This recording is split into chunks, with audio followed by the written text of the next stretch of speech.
Please sit down, Monsignore. What's the verdict, Doctor? Monsignore, I judge you to be a prepared man. I hope so. You have a cancer. Slow growing, but well established.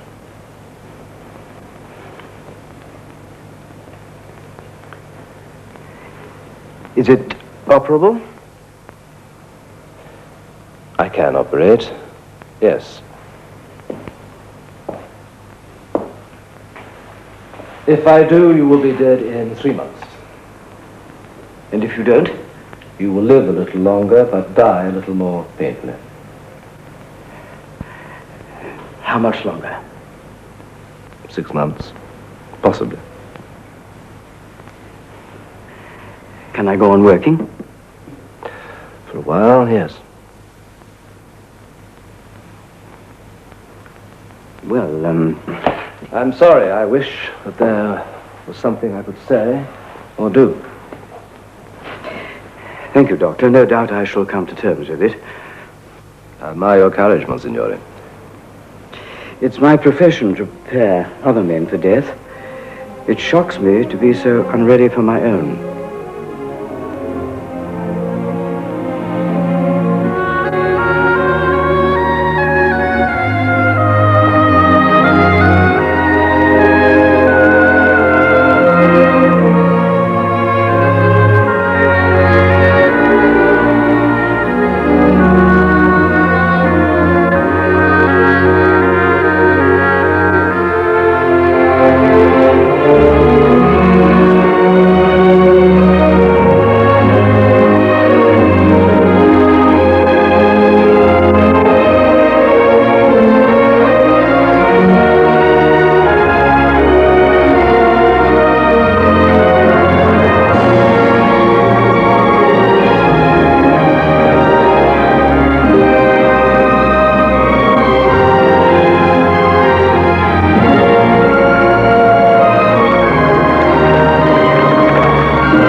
My dear Meredith,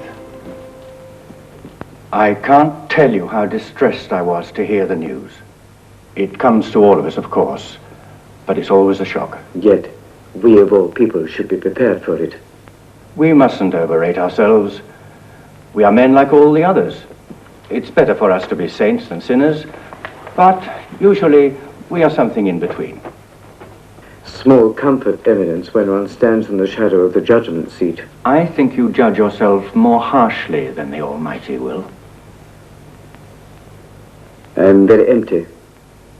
There's no evil I repent, no good I can count. Have you decided what you want to do? I can release you now if you wish. I can provide you with a pension from the funds of the congregation. You could go back to England. You're very kind, Eminence, but I should prefer to go on working, though I can't guarantee the best of service. You've always done better than you knew, Meredith. As it happens, there is a case which you could handle for us.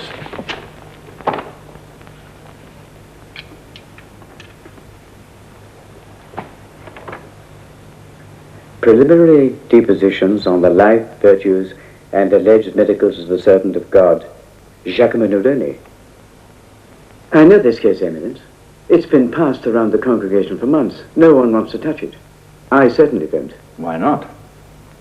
It's a political situation, and I mistrust it. We are the Congregation of Rights. We deal with religious matters. We leave politics to the Secretariat of State. Then let me put it another way, Eminence. I don't believe in this sort of saint, and I don't wish to die promoting his cause. My dear Meredith, I don't want you to promote this cause. I want you to destroy it. I want you to be the devil's advocate. No, Eminence. I beg of you. I want no part of it. Besides, I'm a desk man. I've never worked in the field.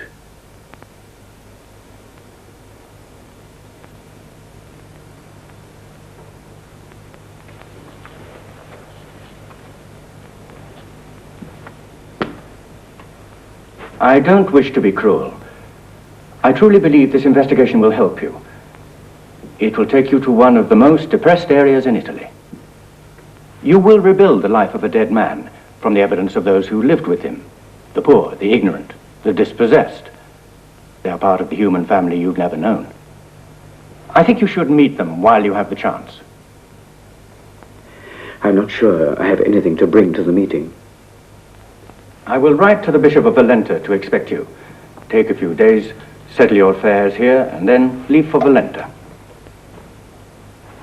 You seem to have made up my mind. You're a hard man, Eminence. It's the penalty of power, Meredith. And you are a man under obedience. I shall pray for your well-being. Thank you, Eminence. Good day.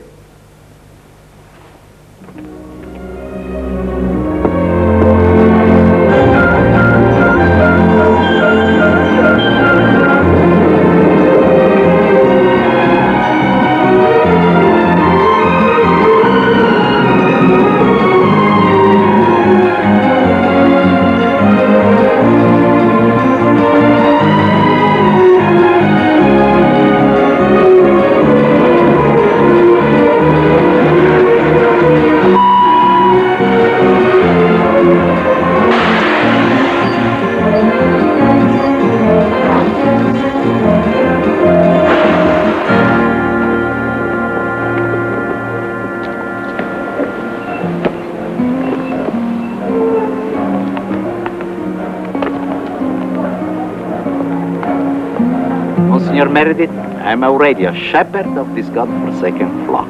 My Lord Bishop. Please, it's too hot for ceremony. Did you have a good journey? It was very instructive. We have a longish drive, I'm afraid. On the way, there is something I'd like to show you.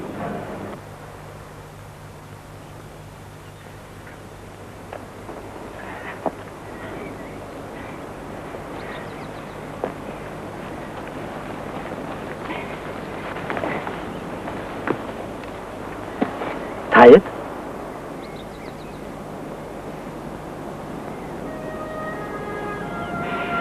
It's beautiful.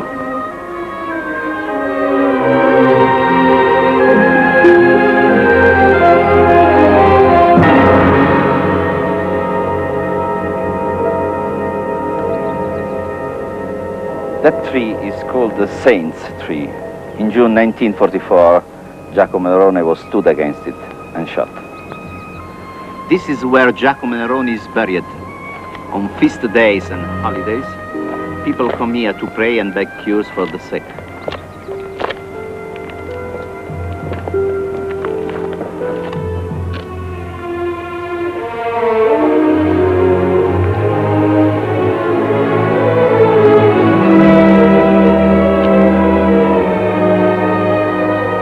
Here lies Giacomo Nerone, a man of unknown origin, a friend of the people, a servant of God, killed and buried in this place, 30th of June, 1944. May he rest in peace. Does anyone profit from the cult in terms of money? So far as I've been able to find out, nobody. There are no buses for pilgrims. There are no peddlers. Do the clergy take part? Some do, unofficially, of course. I've been here myself. The people are very quiet, very devout. What do you think of it all? Me? I suppose you could say I'm waiting. For what? I'm not sure. The finger of God, perhaps. The writing on the wall.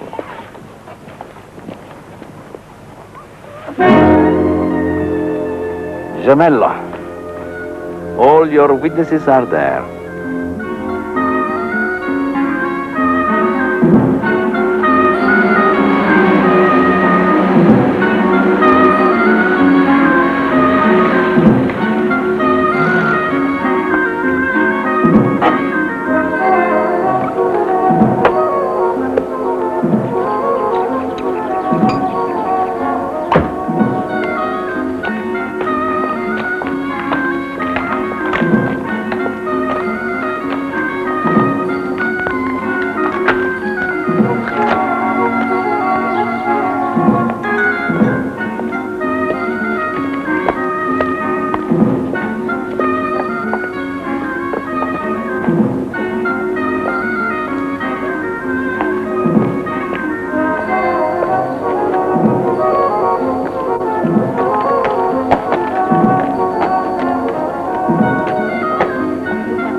Signore, I will show you your room. This way. The Contessa is resting. She asked that you join her at 7 o'clock in the garden. Thank you very much.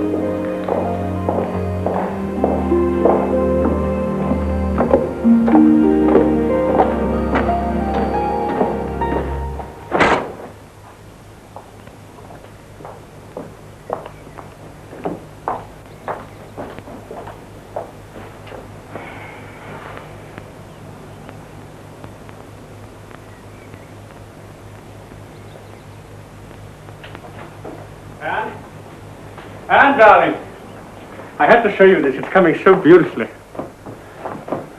Look at this.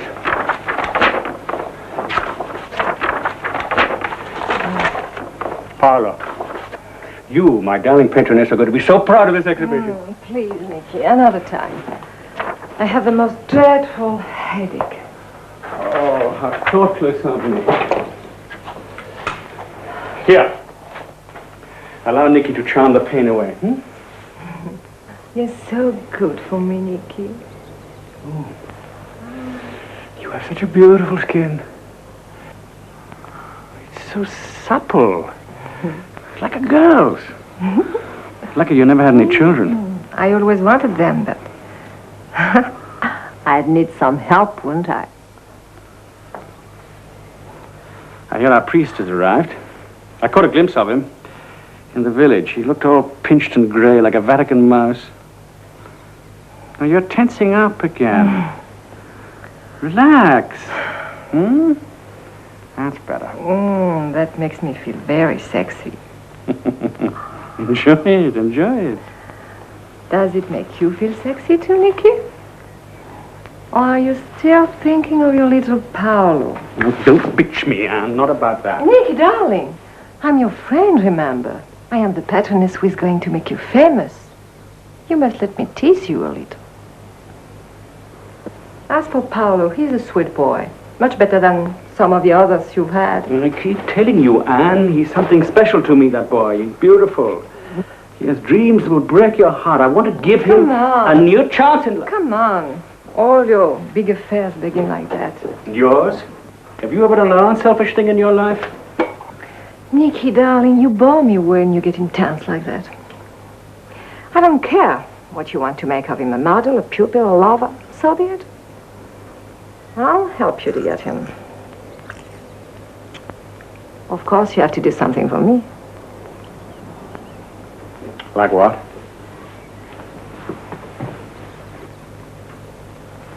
Help me with this priest. Engage him, entertain him, distract him, anything, but keep him away from me. What are you afraid of? Dark secrets? Death and damnation? Why are you so interested in Paolo? He's not yours, is he, by any chance? You didn't farm him out to some wet nurse, did you? Shut up, Nicky. And don't bitch me, Anne. I'm better at it than you are. Let's call it quits, hmm?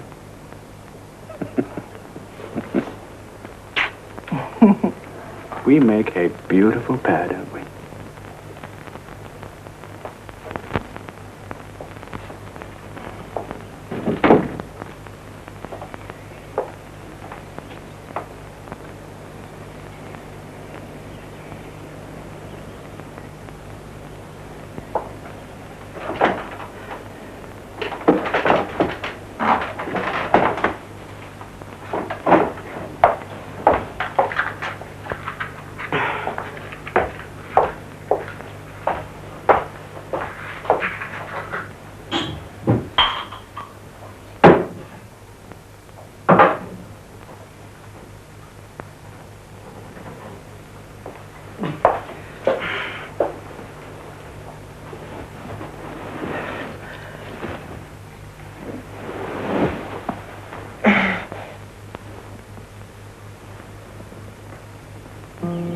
It's a simple offer, Aldo. If Paolo doesn't work, he'll run to seed. Like the rest of the village louts. I'm offering him a job. If he does well, I'll give him the chance of a decent education in Rome. I think I'm being very generous. To the boy or to the painter? You don't like Nicky, do you? He's your guest. And you're my doctor.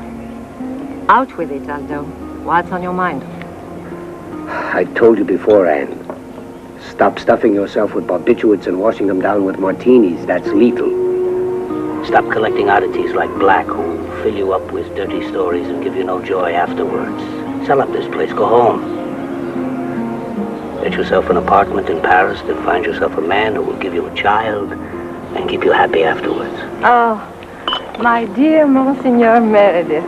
Welcome. I am the Countess and the Frankies. Yes, and this is Dr. Aldo Meyer. Doctor? What would you like to drink, Monsignore?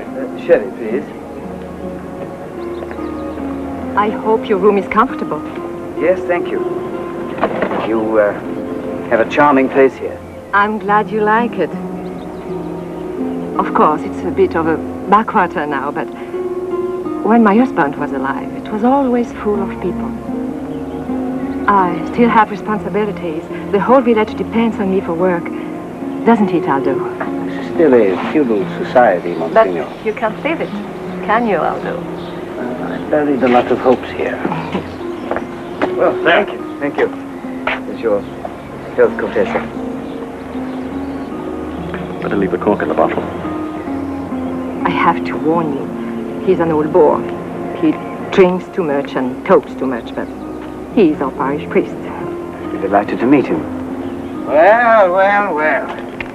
So this is the big man from Rome. With prices the way they are. I mean, even in Rome. We don't get too many Romans down here. It's too far away. Too rough for him. The Monsignor isn't Roman, Father. He is English. He just works at the Vatican. That's what I mean. As far as the Vatican is concerned, we could be dead and buried. They have more money than they know what to do with. The country clergy never get a smell of it. Now, Father, we mustn't bother our guest with that sort of talk. I think your bishop will make changes. He's a very understanding man. Progressive, too. There hasn't been any progress around here for 50 years. Well, there's something I should like to ask you, Monsignore. Yes, Mr. Beck? Well, I'm not a theologian. I'm not even a believer. But if a man and woman are living together outside of wedlock, the church regards them as public sinners, right? Right. Well, therefore, on all the evidence, your Giacomo Neroni was living in a constant state of very well publicized sin. How can you therefore regard him as a candidate for canonization? For a non-believer, Mr. Black, you have a very Christian logic. Monsignor, there's something that troubles me about your mission. Oh, what's that, Doctor? Presuming that there is a God, which is a proposition I seriously doubt, how can you apply human reason and logic in his dealings with his creatures? You can't. Well, isn't that exactly what you're trying to do? Isn't that the great illusion that the church has foisted on mankind? It's a good point, Doctor. It's bothered me for a long time.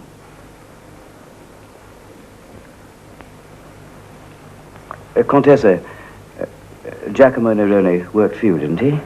Yeah, that's right. Mm-hmm. Did you know that he was English? Of course. He also spoke French and Italian. Both of them very well. Yes. Was he an officer? I don't know. I never asked him. Everyone's behaving as if they knew nothing about Giacomo Neroni. We all knew. I knew. The doctor knew. The whole village knew what my lady there wanted him for. Huh? He's drunk. I'm sorry for this exhibition, Signor. I'll have him taken home immediately. His liver is packing up. I'll take him home. He's a brother priest. I'll walk him home with the doctor. Excuse me, Contessa.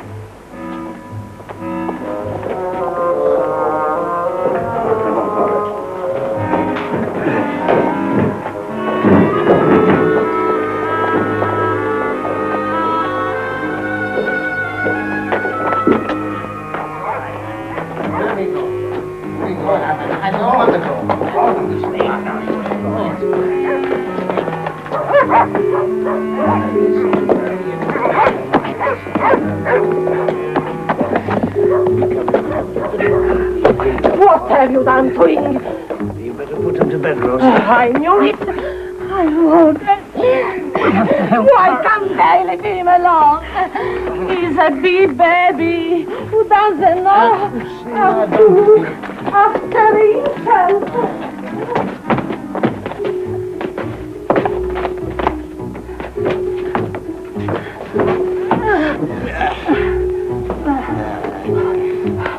Leaving for pity's sake. I can't look after him. I have been doing it for long enough.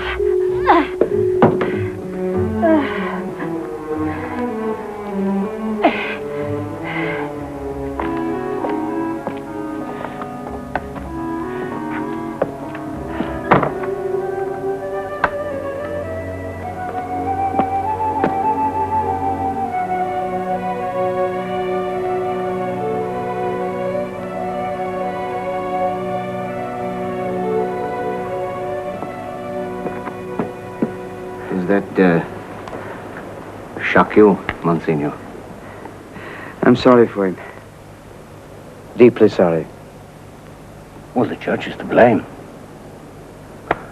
They send a poor devil like Anselmo out to a place like this with little education, no security at all, and then they expect him to remain celibate for the rest of his life. No, he's just a peasant, not very intelligent. He's damn lucky to found a woman like Rosa Bonzoni to bully him and wash his socks. I know. She loves him. She's like a wife to him. And does that surprise you? It shames me to have been so unaware. I've spent my whole life in the priesthood. I think I've wasted it.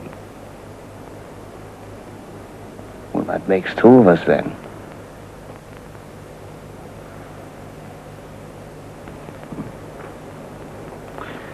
Can I offer you brandy? Thank you.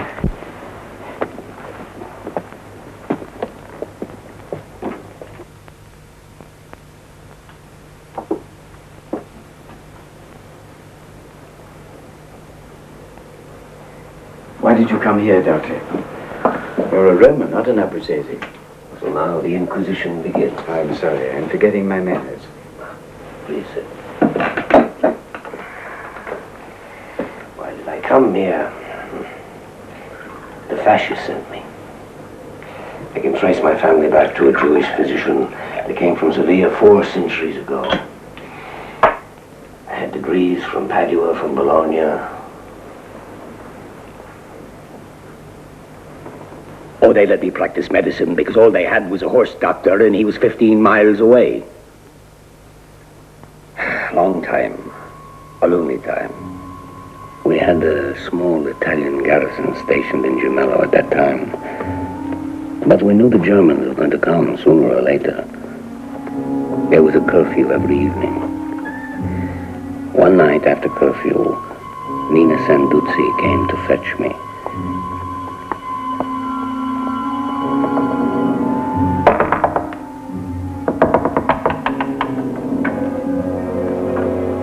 Nina, what's the matter?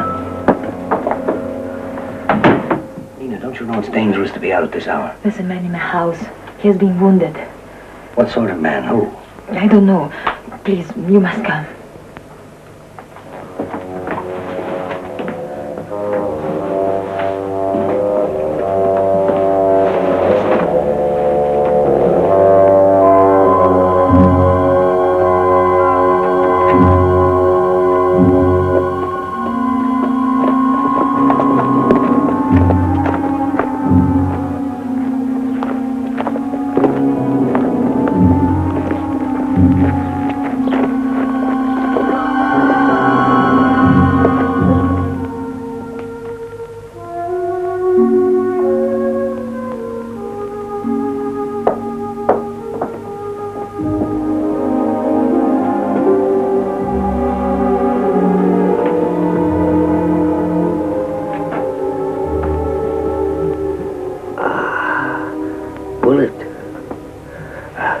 Start the fire and boil some water.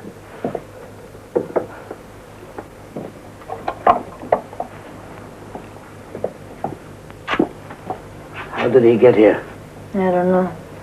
I heard a knocking on the door, and when I opened, he just fell into my arms. Well, he can't stay here.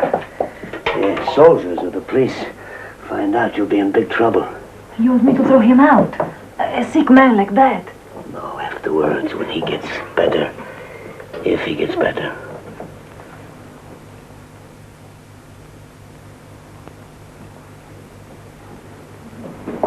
Let him sleep for as long as he can. Now listen, Nina, listen well. Make sure that no one knows he's here. And I'll be back tomorrow evening when the village settles down. You're a good man, Doctor. In a world full of pigs, you stand up like a man.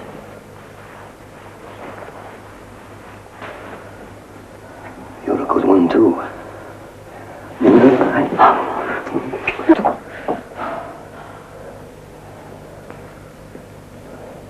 You're lonely. And I'm lonely, too. But I'm not your kind.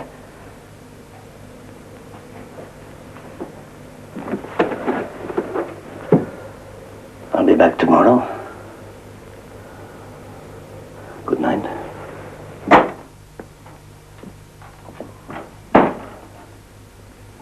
I was angry because I had made a fool of myself with a woman. At this time, I was in contact with a man we called Il Lupo. Il Lupo had built up a good business supplying contract labor to local farmers. The next night, I took him with me to see Nerone. Il Lupo was the first to form partisan groups in our area to fight against the Germans.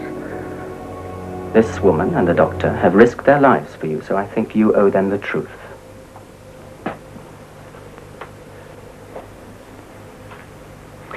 Now, what's your name?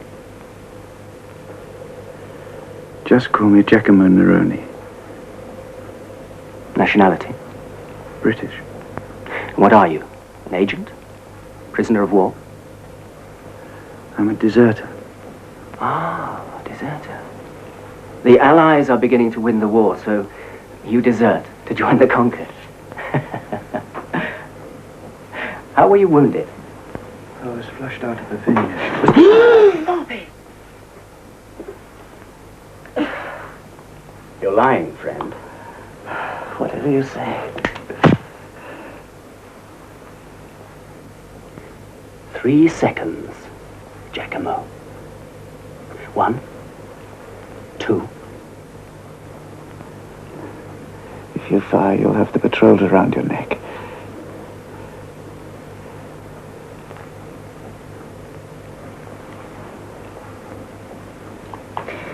He'll do for the present. Look after him, Nina. I'll see you're not bothered. I like you, Giacomo. You're a cool one. I'll get you some papers. Set you to work at the Villa de Sanctis. Maybe later we can cooperate. Maybe. Well, if we can't, you're a dead man. Maya?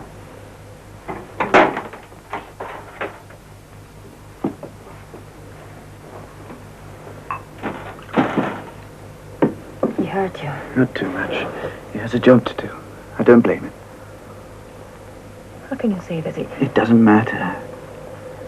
Who are you? What are you? It doesn't matter either.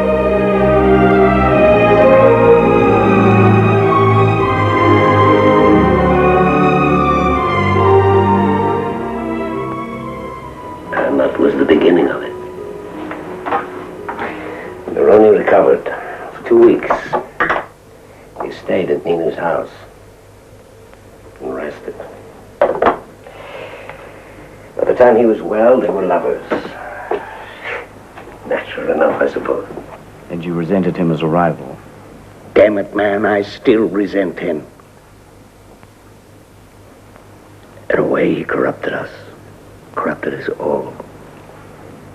Except Nina.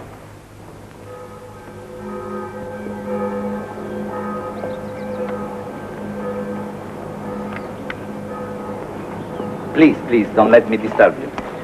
Did you sleep well? Too well, I'm afraid. I'd hoped to serve your mass this morning. Here you will do as you are told.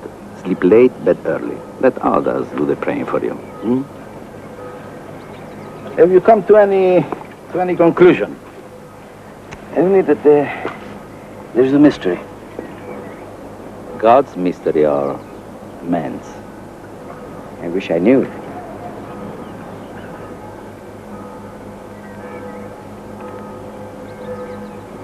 Are you afraid of dying, Meredith? Oh, yes. Yes, indeed. Why?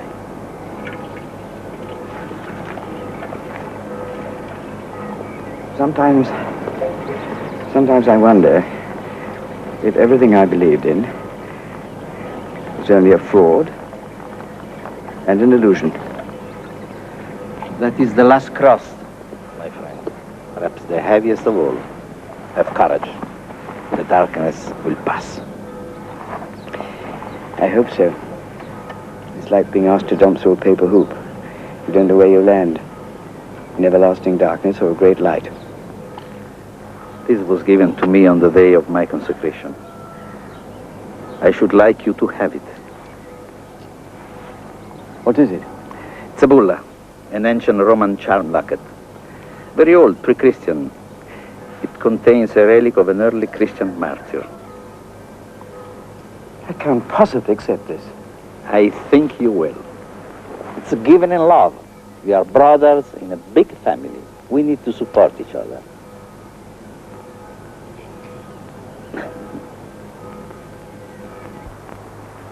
I know he's got to work. But why must it be at the villa? Because it's the only place he can get a job. What kind of job? He'll be doing exactly what he's doing now. Running around the hills with that painter. I'm not running around the hills. I'm his model. He's painting me. That's not work for a man. Does he pay you? No, but he's teaching me all sorts of things.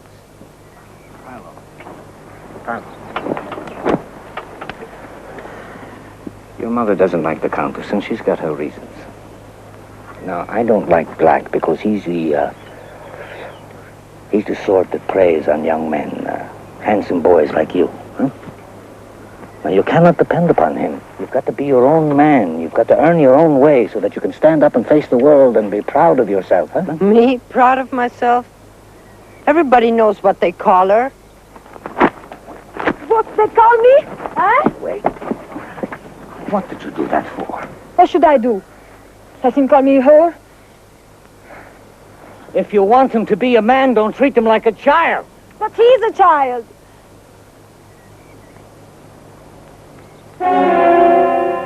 You come at a bad time, Monsignor.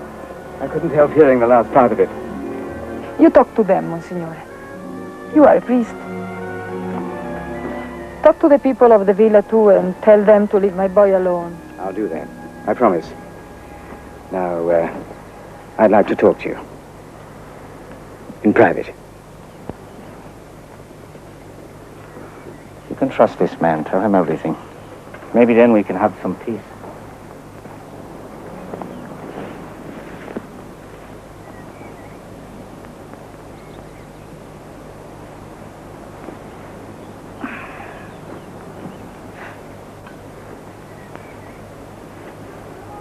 Would you sit down? Nina, I want you to understand something first. There are questions that must be asked. Not because we think ill of Giacomo Neroni, but because we have to try to know everything, good or bad, about him. Do you understand that? Yes? Very well. Now, my information is that when he came to Gemello, Giacomo Neroni and you began to live with each other. We were lovers. It's not the same thing. You were a Catholic, Nina. So was Giacomo. Didn't you think that was a sin against God? When you're lonely, Monsignore, when fear is just outside the door, and winter is coming, and you don't know if tomorrow you can be alive, you think about loving, not about sin. But if you loved each other so much, why didn't you get married? He said he might have been taken by the fascisti or by the Germans or even by the English.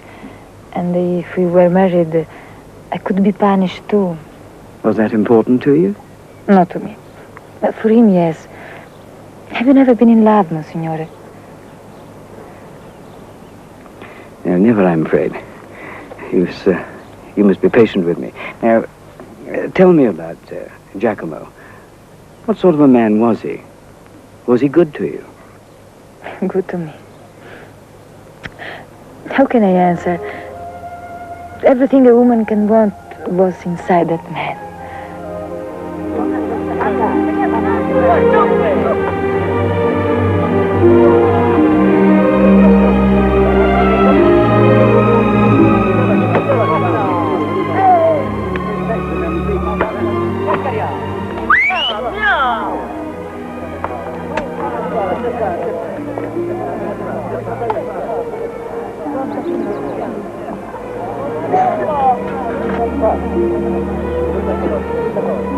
Listen to me. Listen. I want to tell you something. This is the good time. The winter will be bad. The Germans will be here. The armies will be short of food. Whatever they want, they'll take, like locusts. So we must prepare. This is what we do. Everyone must help, everyone must share. All that we have, wine, grain, onions, vegetables, oil, we cut into 3 parts. Every family keeps 2 parts. The 3rd part, we put in store in the caves in the mountains. When the winter comes, we share it. Right. No, dai, mangiare. Mangiamo, era passeggio.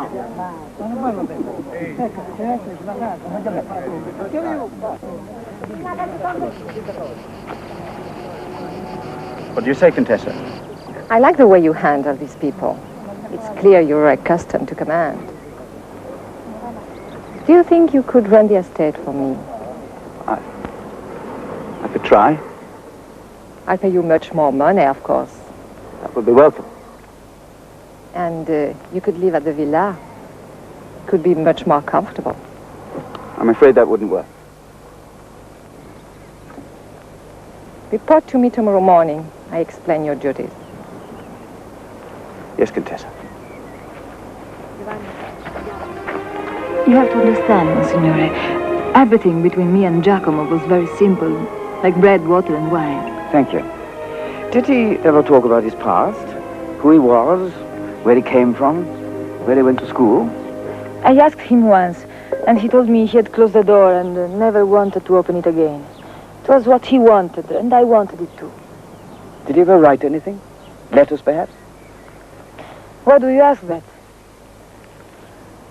Because, Nina, when the church examines the life of a holy man, she wants to know what he thought as well as what he did. So, if he did write anything, the church would like to see it. What he wrote belongs to me and Paolo. There were papers then. Yes. May I see them? I promise I won't lose them, and I'll let you have them back. I must think about it. I have to ask Giacomo. If he says yes, I'll bring them to you. I understand. Thank you, Nina. Thank you for talking to me. You're a good man, Monsignore.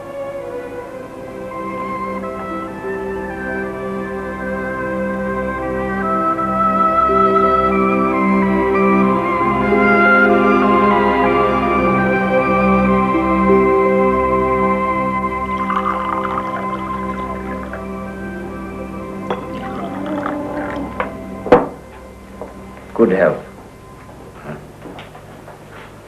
You're good health, Doctor.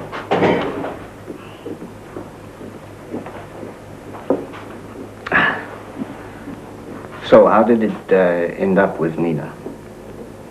She taught me a lot. A remarkable woman.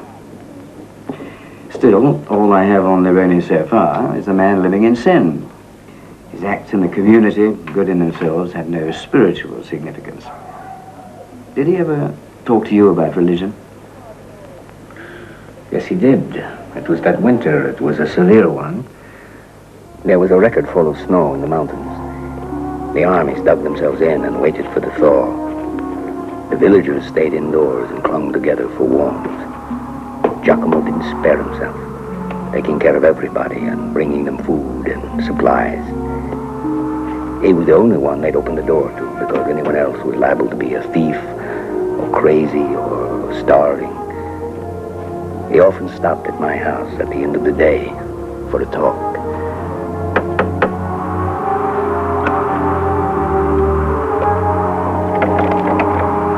Come in.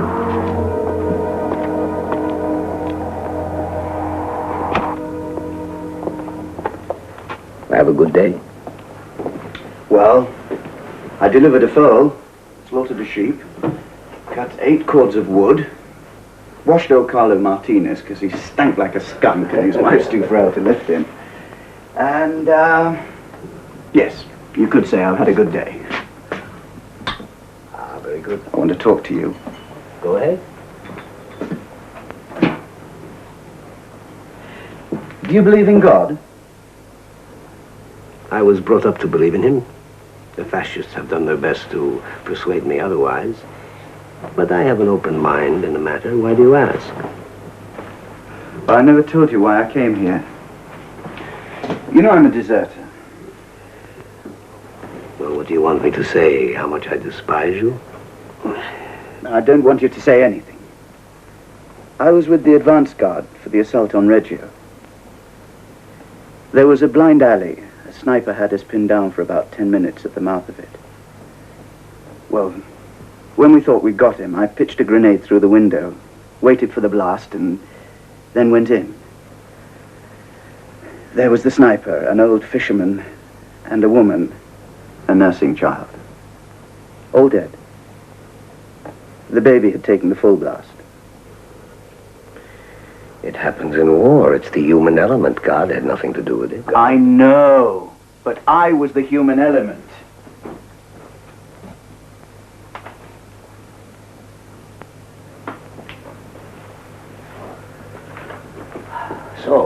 decided that was the end for you. Your war was over, is that right?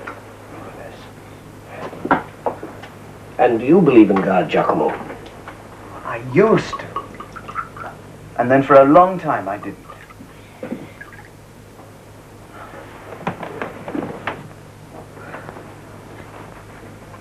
When I met Nina, she was a refuge. When we fell in love, it was more. A kind of absolution. When we started to do something for these people, it was, I suppose, my kind of reparation for the old fisherman and the dead woman. And well, it wasn't enough. It still isn't. No, it never is. But where does God come in?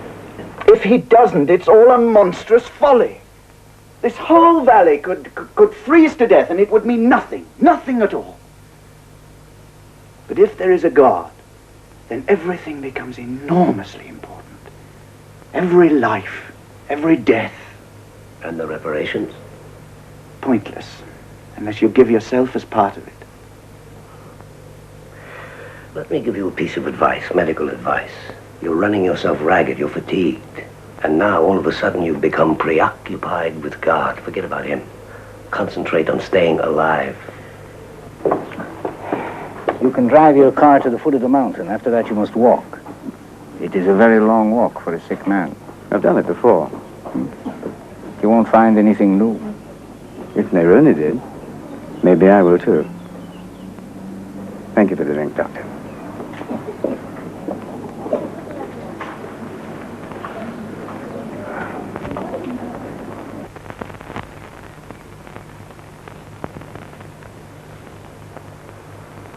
You take me to Rome when you go, Nicky.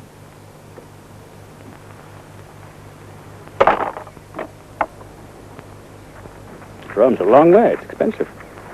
I can get plenty of servants there. A friend. That might be different.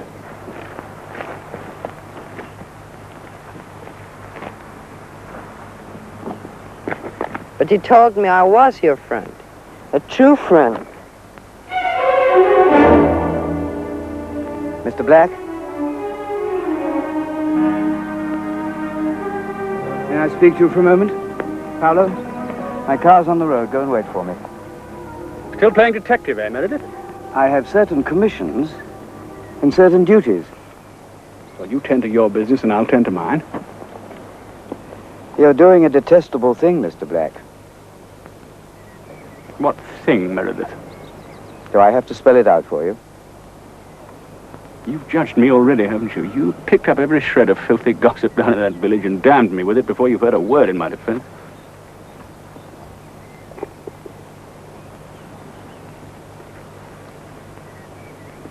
If I've misjudged you, Mr. Black, I'm deeply sorry. I'd be more than happy to hear you deny these rumors. You want me to defend myself to you? You know why I left the church? Because it answers every damned question in the book, except the one you really needed an answer to. Why? Why, Meredith? It's my nature to be drawn more to men than women. So what I do and what I want is according to the nature God gave me. Do I have less of a right to live in contentment because somewhere along the line the Almighty slipped a cog in creation? What's your answer to that? What's your answer for me? Do I live in a padded cell till the day I die? You're the church, Meredith. The church has all the answers. Give me that one.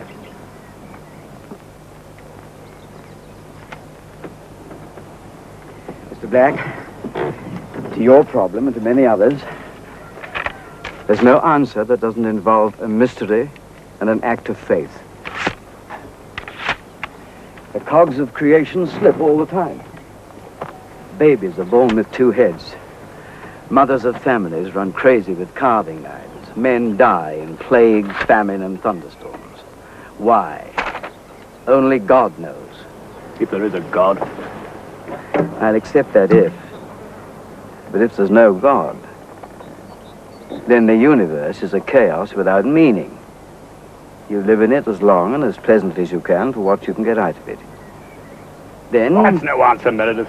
Have you a better one, Mr. Black? Yes. You keep your cross in your hair shirt. I'll take the cash in hand and wave the rest.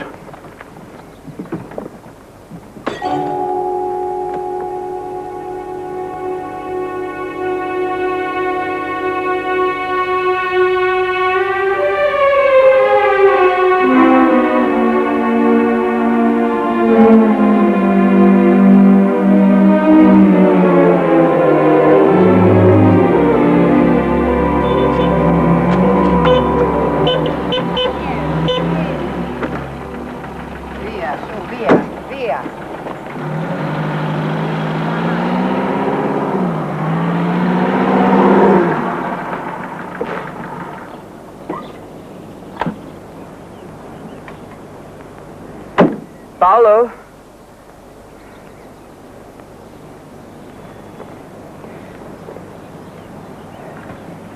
Paolo, now listen to me. Try to understand. Perhaps I misjudged you and Mr. Black, but I want to tell you something. You're growing into a man. You don't want to be under the shadow of other men, however clever they may be. You must be your own man. And when the time comes, find your own woman. Give your love to her.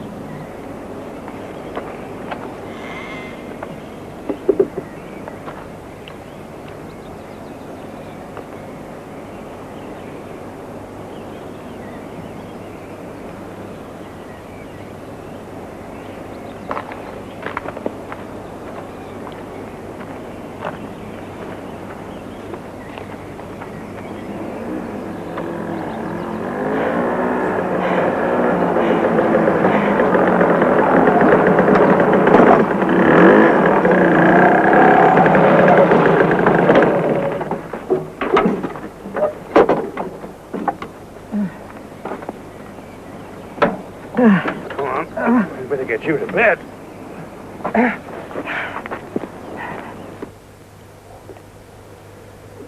Sorry, I had to feel it. You can button up now. If your lordship wants my advice. Yes, I do. Take him off the case, make him rest. He hasn't much time. No. I want to finish it. I could order you, Meredith. But you won't. I beg of you. I'll see you in the morning, Monsignor. Your lordship.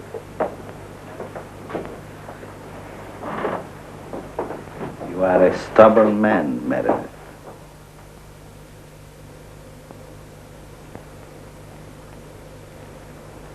I lie awake at night and feel the life slipping out of me. The dark is terrible. I feel so alone. I see no signs but the symbols of contradiction. I try to dispose myself to faith and hope and love, but the will doesn't respond. I'm a reed, blown by the winds of despair. Perhaps it is you who should ask for a sign.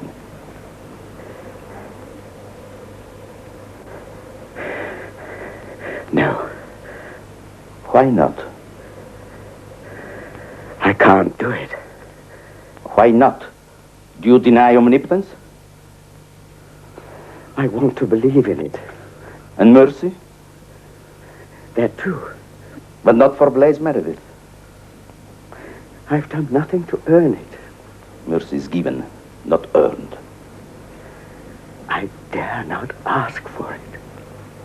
I dare not. You will ask for it.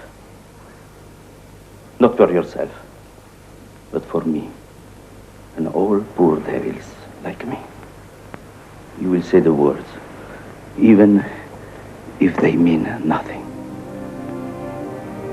Oh God, if it is your will to show the virtue of your servant Giacomo Nerone, show it in the body of Blaise Meredith. Restore him to health and hold him longer from the hands of death. Through Christ, our Lord.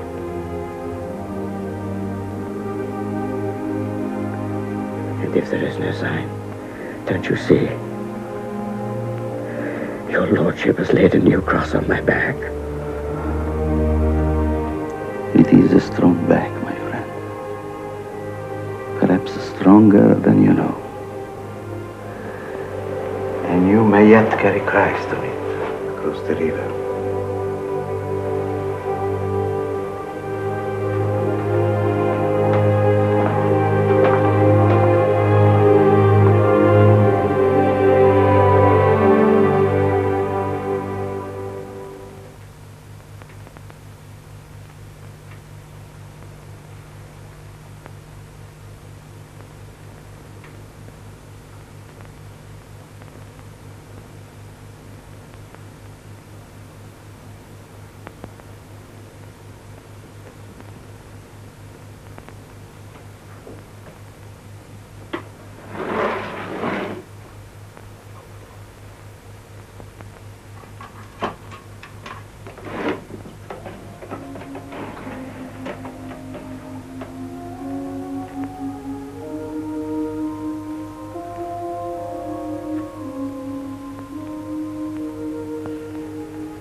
Thank you. I brought you something to eat.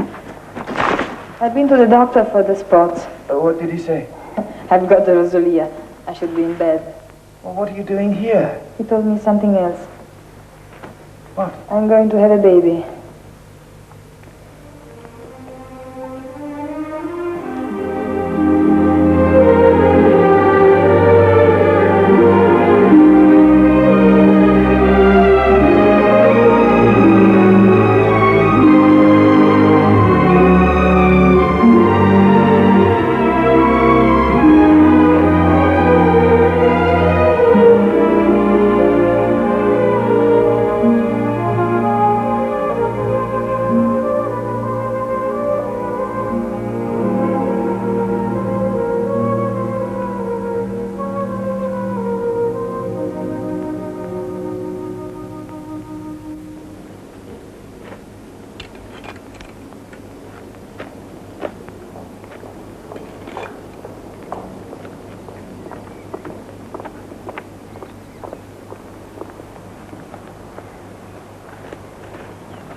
Yes. We come to see the Contessa. Wait in the garden, please. Scusi. Please, give this to the Monsignore.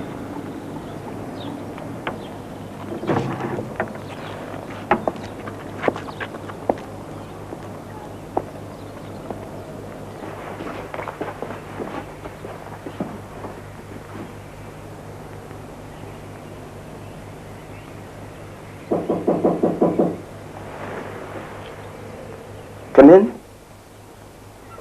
Ah, Monsignore. The Signora Sanduzzi asked me to give you this. Oh, thank you.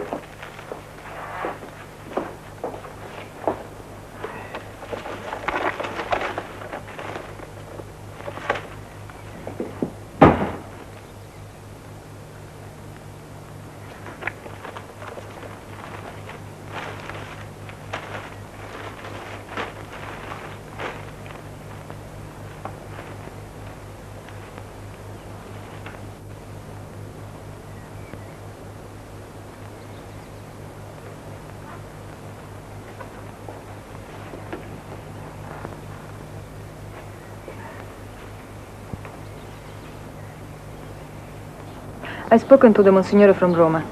I asked him to speak with Paul and to help him. These are difficult years in a boy's life. You shouldn't have bothered the Monsignor. He's a sick man and busy with important affairs. He's busy with my Giacomo. And what would be more important than Giacomo's son? You can go now. Leave the boy here. The gardener will set him to work.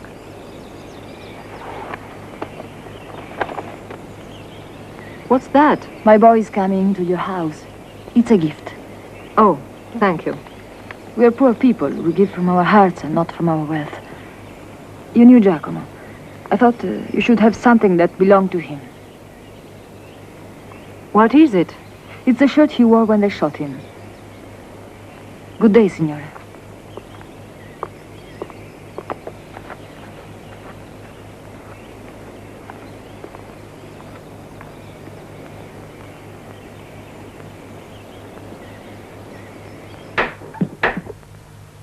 Come in.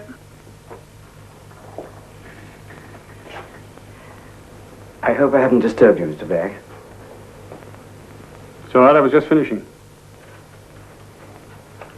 I wanted to apologize for what happened the other day. I was less than just and very rude. Forget it. It doesn't matter. I thought you might like to see these.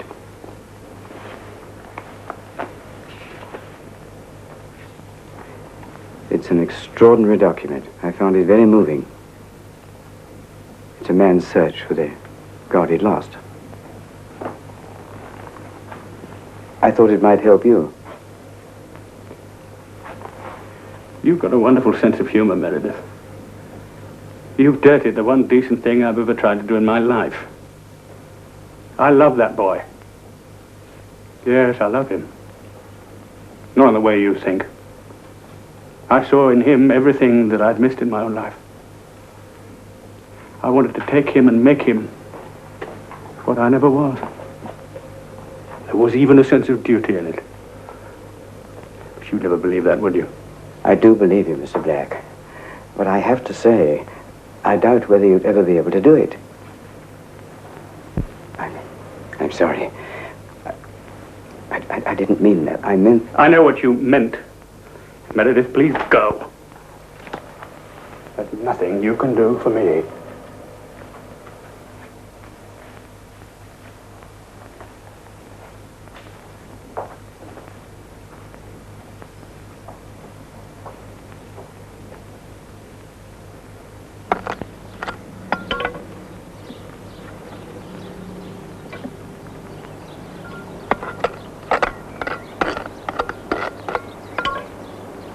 Paolo, come here a minute.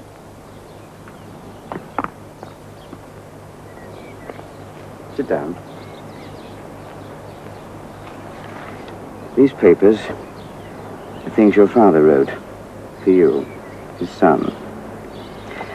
I'm going to read them to you so that you can understand what sort of a man he was and what he did for everyone in this village. To them, he was a great man, their protector in the bad times.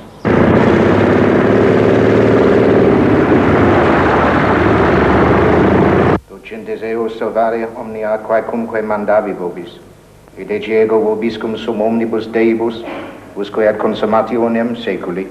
Laus tibi Christe.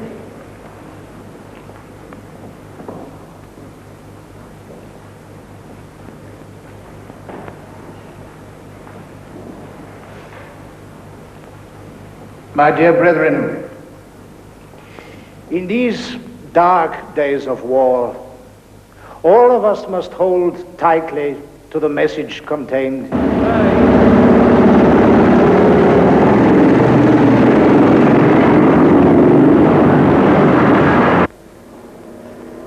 We pray that out of all the violence that we see around us, a new peace will be born. That out of all the death and destruction that we see stretching.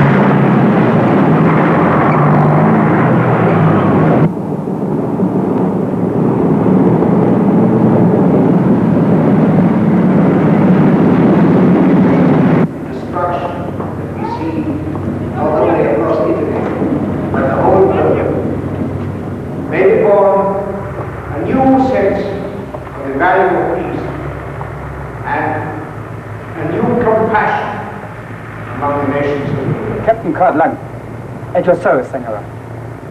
Countess, we should talk to the captain.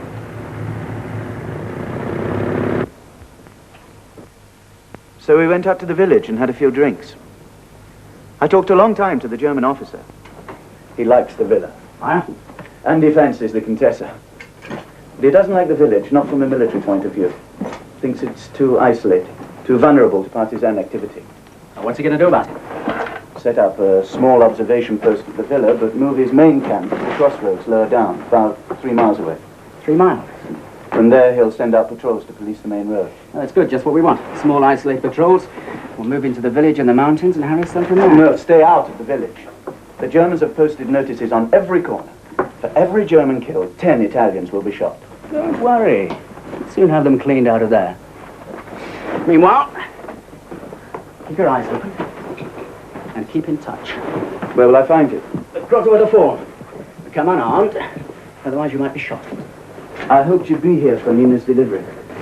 She's a strong girl, and the midwife is quite capable. However, if you'll need me, I'll come down. Thanks. You're a good friend, Aldo. We're going to need friends too, Neroni. If you want supplies, I'll get them to you. From now on, this is a military operation. Full-scale war, sabotage, surprise raids. I'm going to want your help with those too. No, I told you a long time ago. The killing's over for me. You listen to me, Neroni. Do you know how long the fascists have had us under their heels? Eh? Well, now they're nearly beaten. But when the war's over, we don't want new fascists with new names. So before the conquerors come in here, we have to be here in command, holding the walls of our own cities. We have to tell them that without us they cannot build, because we are going to build the new Italy. You talk about killing hostages, eh? Well, the death of a hostage or two helps us. It helps breed the climate for revolt. And that is what we want. Revolution against the fascists. A new order built by the people themselves. Cemented with blood!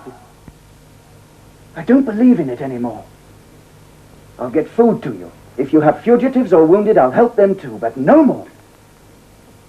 And stay out of the village. This is our village, our country, our blood. If you stand in my way, I'll kill you.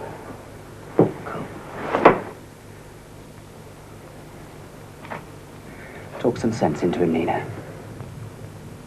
If you can.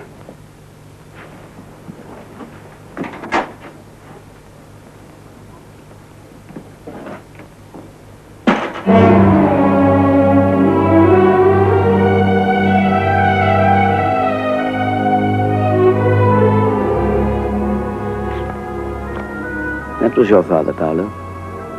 A man who believed in something and was prepared to die for it. You should be proud of him. Proud of your mother, as he was.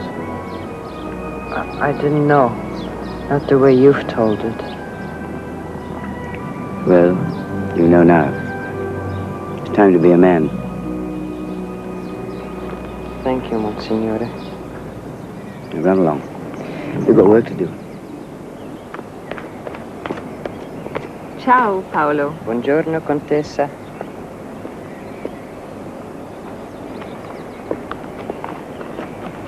How are you feeling this morning? Not bad. Not good. You should sit down. I wish I were as vigorous as he is. He's a beautiful boy, isn't he? Like his father. Oh, no. Oh, no, Giacomo was much more handsome. Much less Italian. You must have loved him very much. Yes, I did.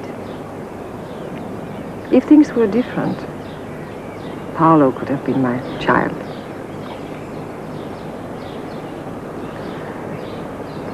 That wasn't fair, Monsignor. Did he love you? I hoped he would. He didn't. Is that why you keep his boy as a servant? That's a cruel thing to say. I think you're being much more cruel to yourself. I've told you my truth. I loved him, I lost him. Enough. Finished. I don't want to be ridiculous again. The procedures require that I examine all the witnesses together. May I do it here in the villa, please? I suppose so. Excuse me.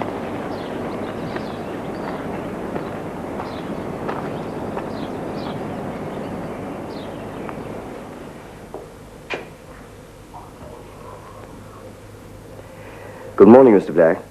Good morning. Mr. Black, I knocked on your door last night. I wanted to give you this.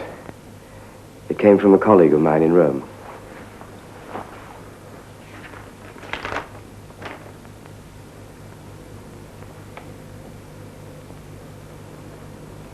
You're a very good investigator, Meredith. My compliments. I wish there was something, anything, I could say or do. Well, you can spare me the platitudes for a start. There are no platitudes in this, Mr. Black. Please read it. You will have every right to come to the meeting this morning. To the trial of a dead man? No, thank you.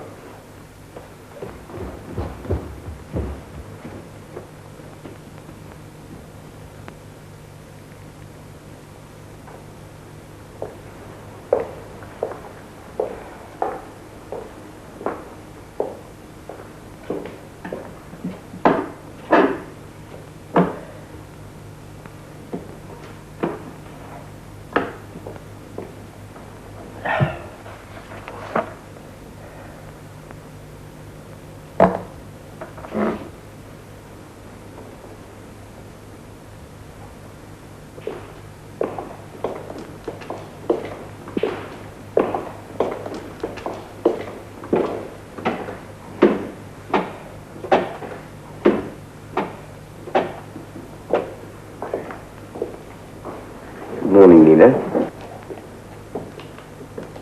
Morning, Doctor. Morning, Monsignor.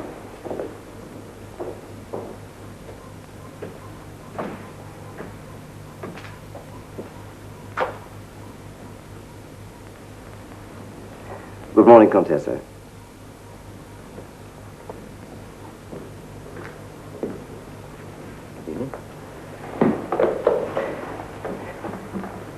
You may feel that this is an embarrassing occasion. I regret that owing to the procedures of the church, I have to submit you to it. It's called a confrontation of witnesses, and all of you were, at one time or another, witnesses to the life and death of Giacomo Neroni. Now, I'd like to begin with you, Doctor. As I understand it, you were with Il Lupo and the partisans in the hills, and Neroni was still living in Nina's house. That's right. Nina went into labor. It was long and difficult. Giacomo came to fetch me to do the delivery. Nina was very low afterwards.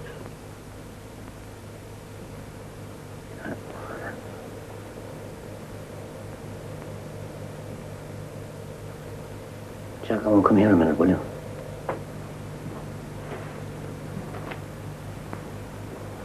What's the matter? Bring me the lamp, please.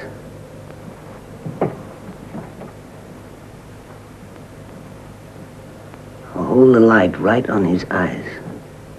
Something wrong? Put him with his mother.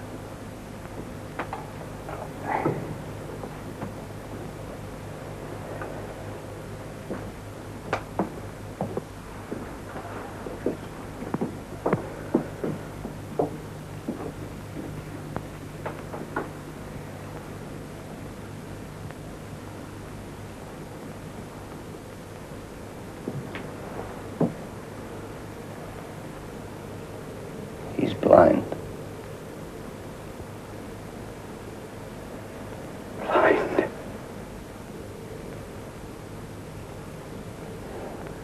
He's got infantile cataracts. It happens sometimes. Could something be done? No. Oh, God. Well, Nina.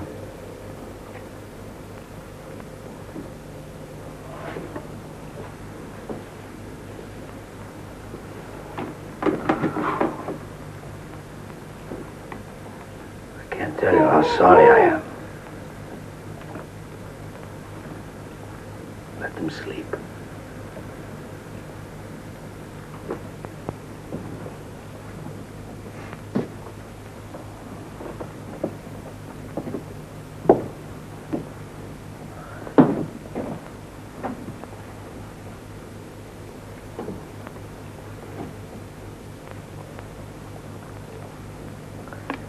I have a message from Il Lupo.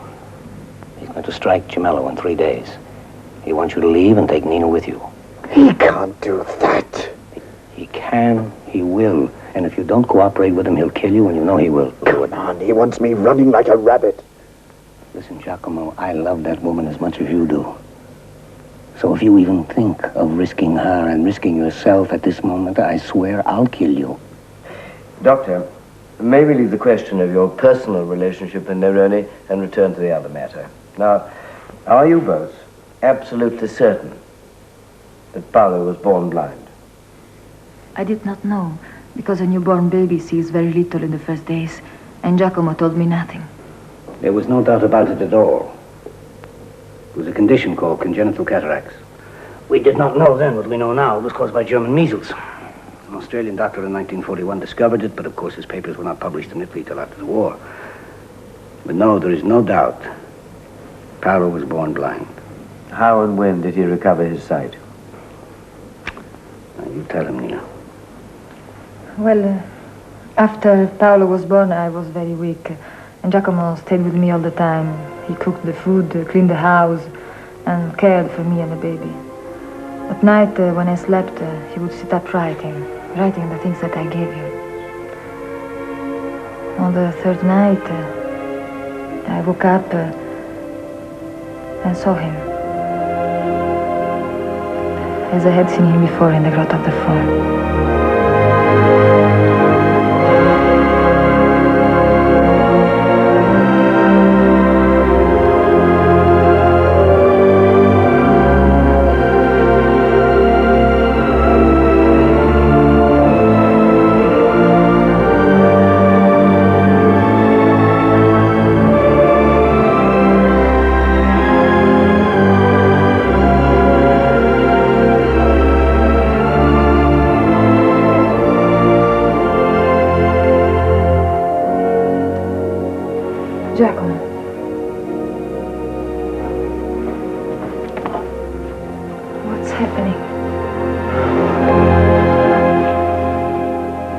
now, Nina.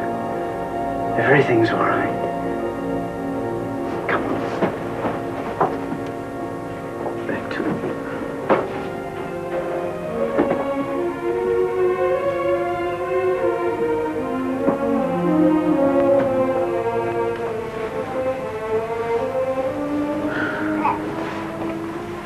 I love you, Giacomo.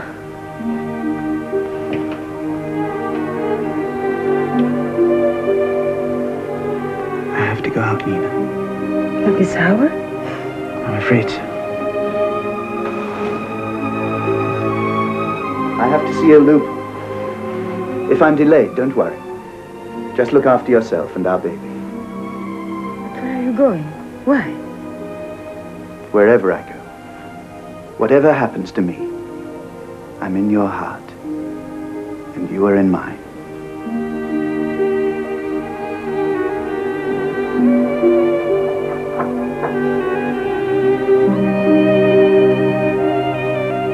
These things I've written, they're for you and for our boy. You know I can't read. But our boy will read, Nina.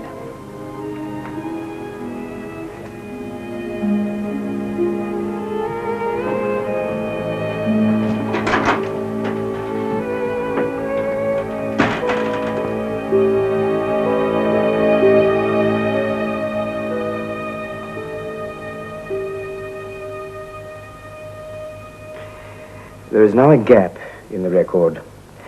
I should like to try and fill it if we can. When Giacomo Neroni left Nina's house, where did he go?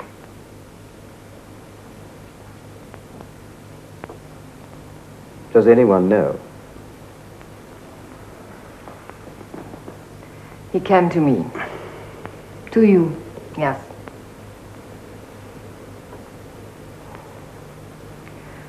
Do I have to tell the rest of it? For God's sakes, woman, can't you see this is your last chance?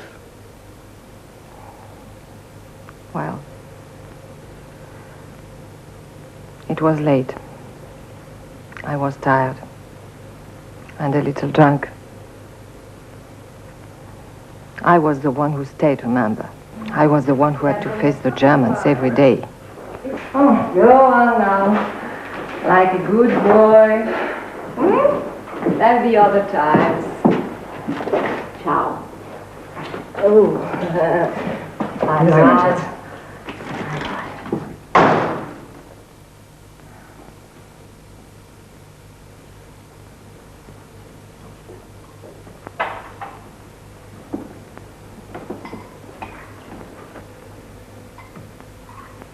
Anne? Giacomo. I've got to talk to you. Would you like a drink? Please. I suppose you're shocked. Why? It's your house, your life. You could have been the one to share them. Be thankful I wasn't. Things are going to blow soon. The partisans are on the move. I'm trying to keep the village out of the fight. If I fail, I'm a dead man. If that should happen, I want you to bring Nina and the baby here to the villa and look after them.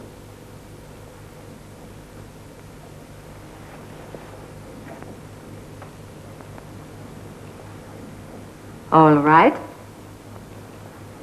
I'll do it.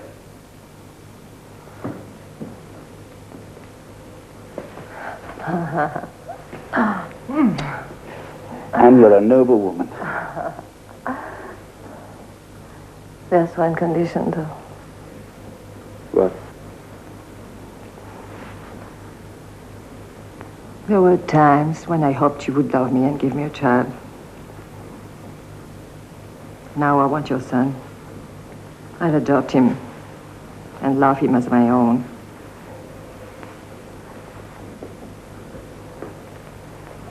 What about Nina? You want the boy to have a decent life, don't you? Yes, of course, but one But can't just... what? Better life with me than with a little peasant whore.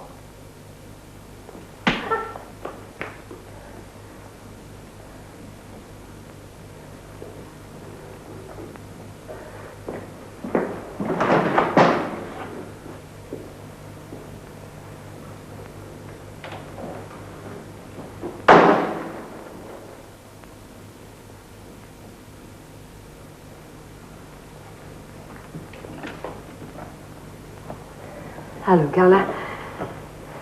This is Andy Sanctis. What's the weather like? Good. I have a message for Lupo. Tell him Giacomo Nerone. He's going to sell him out to the Germans.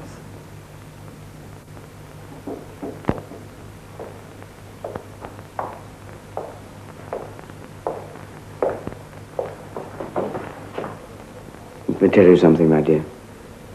It's no new thing to be lonely. It comes to us all sooner or later. And the last great loneliness is death. There are no pills to cure that. But if we try to retreat from it, we end in a darker hell. Ourselves.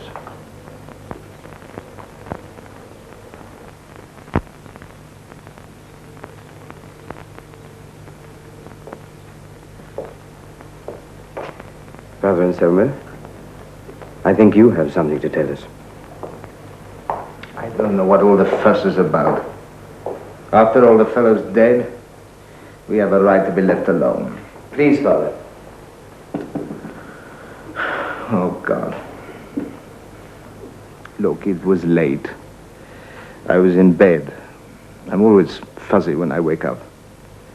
There was this hammering on the door. I thought it was the Germans. It was Nerone wanting to make his confession. He told me he was going to die. I thought he was drunk.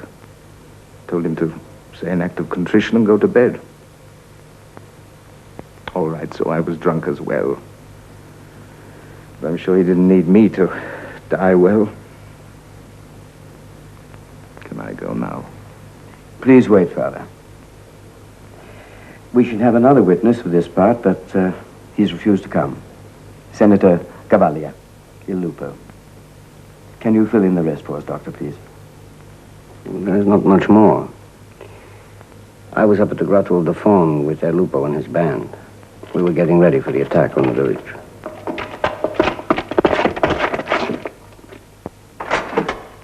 Where did you pick him up? Half a mile down the track. I was on my way to see you.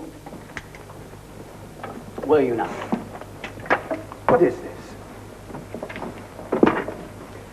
You're under military arrest. For God's sake. Why?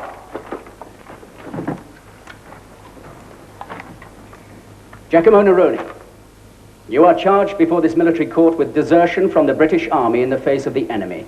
You are charged also with active collaboration with enemy personnel in the area of Gemello. Before you are tried of these charges, you're at liberty to say anything you wish. This is not a proper court. The officials have no legal commission and is incompetent to try me. Correction. Partisan groups are guerrillas acting in full support of the Allies. We have a de facto identity as military units and summary jurisdiction in local theaters of war. To the charge of collaboration with the enemy, not guilty. We have evidence to the contrary. What evidence? That doesn't matter. You admit to being a deserter. Yes. You know the penalty for desertion? I do. Have you anything to say before sentence is passed? Nothing. Except to ask you to see that no harm come to Nina Sanduzzi or the child. I guarantee that. Thank you. Giacomo Nerone, this court sentences you to be executed by firing squad, sentenced to be carried out forthwith. And that's it. Can you think of anything else? Maya, will you sign this, please? As a witness to this act.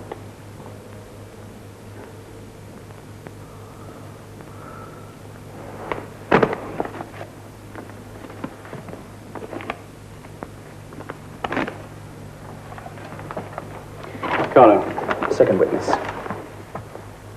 I'll look after Nina. Thanks, Aldo.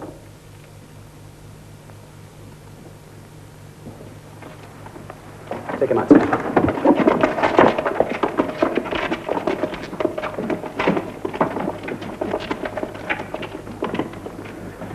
Why did you make me sign that? I'll release you from your duties as soon as I can. You're not cut out for this. know. I don't believe in you. I don't believe in him either.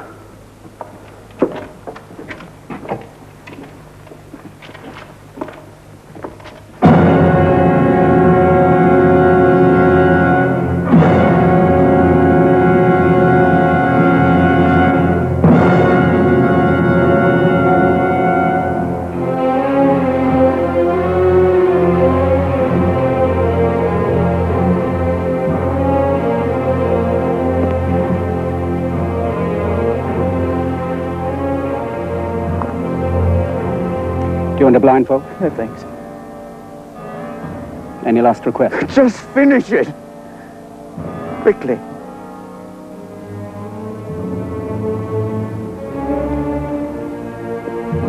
Firing squad. Hey.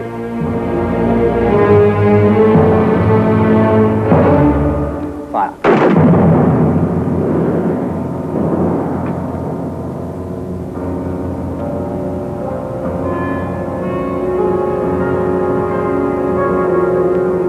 And that's all. Not quite all, Doctor. I still haven't had the answer to a very important question. The boy was born blind, and now he sees. How did that happen? When? When I came to tell Nina about Giacomo's death, I looked at the baby. Cataracts were gone. He was as normal as any other baby. But if you ask me to call that a miracle, I can't, I won't. All I can say is that it's an unexplained medical fact. I'd say the same about you if you were to get better this instant. Nina? I know it was a miracle.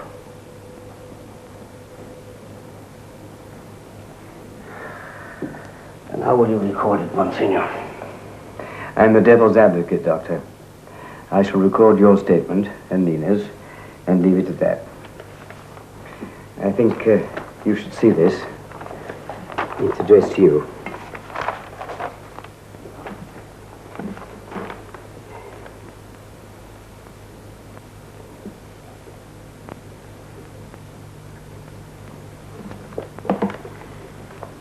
Read it out.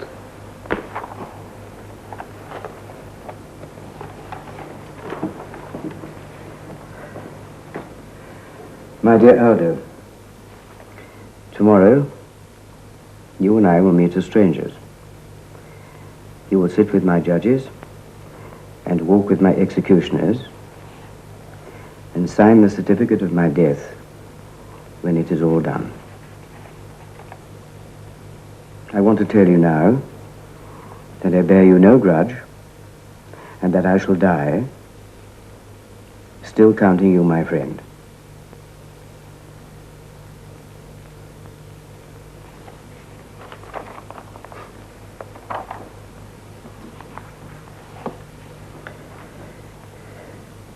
I think I must tell you now that I have evidence from Vatican sources which proves beyond any doubt that the man you all knew as Giacomo Neroni was one Captain James Back of the British Eighth Army.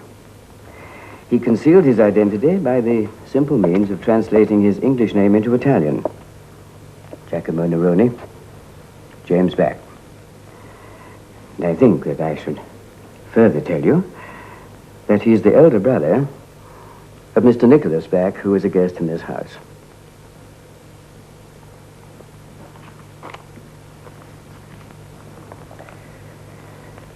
I thank you for your cooperation, and I beg of you to forgive me for all the burdens that I laid upon you.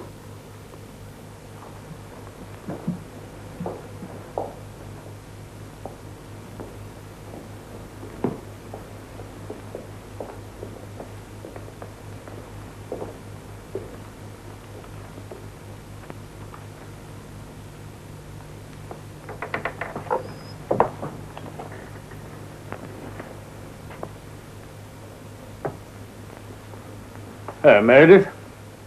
Judgment day over? Yes, it's over. What's the verdict? Is he said? Do I put a halo around it? good man, Mr. Black. In some ways, a great one. Would you like a drink? Thank you. I need it.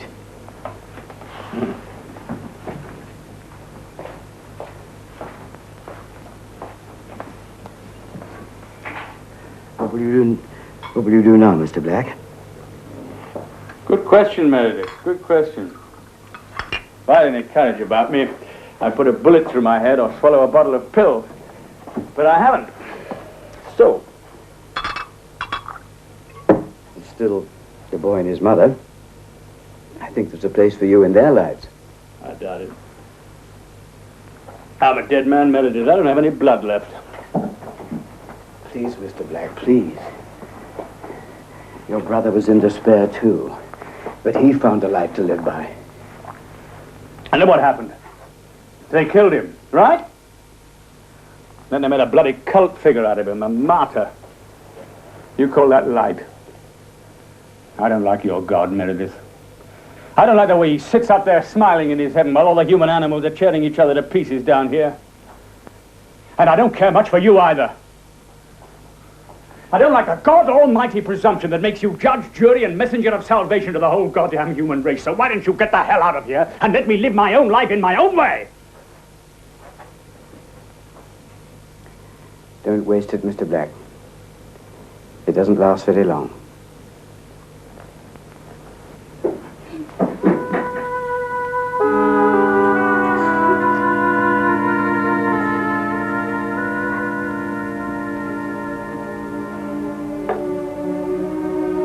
Vistam sanctam untionem and suam apissima misericordia indulgeat tibi Dominus quidquid reliquisti. Amen.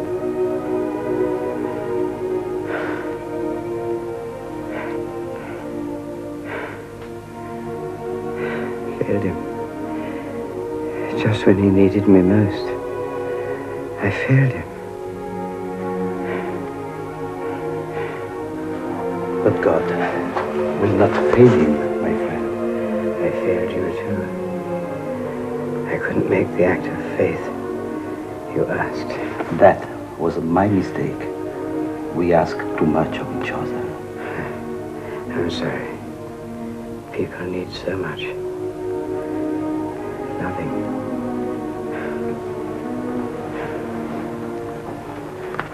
Ego facultate mi ab apostolica sede tributa, indulgentiam plenariam en remissionem omnium peccatorum tibi concedo, et benedico te, in nomine Patris, et Filii, et Spiritus Sancti.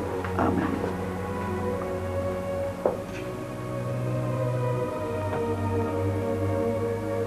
I'm dying, my lord.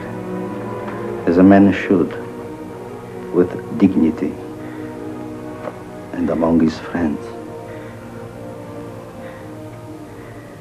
I'll soon know the answer, Elder. You know already.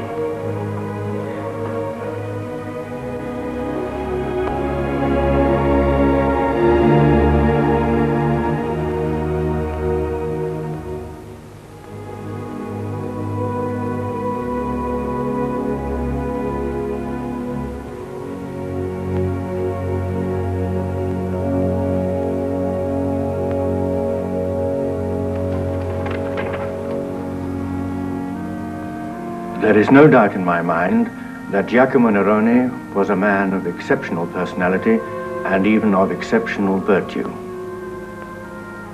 Equally, I have no doubt. I have no doubt that his cause would not pass the stringent test imposed by the Congregation of Rights. I suggest that the matter now be allowed to drop and that the cult be discreetly ignored. I am Your Eminence's most obedient servant in Christ, Blaise Meredith. It is an excellent report, in Meredith's best style. I'm glad Your Eminence is satisfied. I felt badly about laying this task on him, but there were good reasons. I'm sure. I buried him in my church. I hope Your Eminence approves. Of course. He was a good man. Perhaps a little grey, perhaps a little lacking in humor, but yes, a good man. I fear Your Eminence might have underrated him. Do you think so? Yes, he was a good man. He had a singular tenderness which he was never able to show until the end. In Gemello, he will be remembered with love. Strange. I never saw that side of him. Not so strange. Your Eminence has much more important affairs on his mind, and these are just country matters. I shall say a requiem mass for him tomorrow. Is there anything else, my Lord Bishop? Nothing. I bid you good day, Eminence.